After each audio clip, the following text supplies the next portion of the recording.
நாம் சில நேரங்களில் எதை குறித்து நாம் பயப்படுகிறோம்? நமக்கு சில நேரம் நம்ம பயந்திருக்கோமா, பயந்து இல்லையானே சில காரியங்கள் நமக்கு தெரியாது. ஒரு சூழ்நிலைகள் நம்ம என்ன பண்ணுகிறது, பயப்படுத்துகிறது, பயமுறுத்துகிறது, நம்மை திகிலடைய செய்கிறது. ஒரு நாளை காலையில் ஒரு இடத்துல நீங்கள் ஒரு பணத்தை கட்ட வேண்டும், ஒரு காரியத்தை செய்ய வேண்டும். ஆனால் இன்று இரவு நீங்கள் தூங்குகிற வரைக்கும் உங்களுக்கு அதுக்கான எந்த ஒரு சோர்ஸும் இல்லைன்னா காலையில் எப்படி இருக்கும்? நிம்மதியாக எத்தனை பேர் தூங்குவீங்க? தூங்க முடியாது. ஏனென்று சொன்னால் விடுகிற பொழுது நான் ஒரு காரியத்தை செய்ய வேண்டும், அது என்னிடத்துல இல்லை. நான் ஒருவருக்கு ஒரு பணத்தை கொடுக்க வேண்டும், ஏதோ ஒரு காரியத்தை நாம் செலுத்த வேண்டும், ஆனால் அது என்னிடத்துல இல்லை அப்படின்னும் போது அந்த பயம் வருகிறது. என்னுடைய பலவீனங்கள் என்ன பண்ணுகிறதுனா சில நேரங்களில் பயத்தை கொண்டு வருகிறது.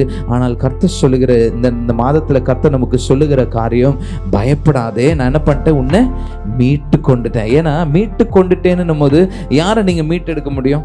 ஆபத்துல, பிரச்சனையில, ஏதோ ஒரு காரியத்துல நீ பயந்து போயிருக்க, ஏதோ ஒரு காரியத்துல நீ சிக்கி இருக்க, ஏதோ ஒரு காரியத்துல நீ தடுமாறி கொண்டிருக்க, ஒரு இடத்துல நீ சிக்கி கொண்ட, நீ பயப்படாத, நான் என்ன பண்ணிட்டேன், உன்னை மீட்டு கொண்டுட்டேன். யாக்கோபினுடைய வாழ்க்கையை பார்ப்பீங்க என்று சொன்னால் அவருடைய வாழ்க்கையில வாக்கு தத்தங்கள் எல்லாம் வருகிறது, ஆனால் ஒரு பயம் சூழ்ந்து கொள்கிறது. நாம் பயம் நிறைந்த சூழ்நிலையில் இந்த நாளில் இருப்பீர்கள் என்று சொன்னால் இந்த வார்த்தை உங்களுக்கானது. ஹல்லேலூயா. கர்த்தர் சொல்லுகிற பொழுது, நான் உன் தகப்பனாகிய ஆபிரகாமுக்கும் ஈசாக்கும் தேவன்.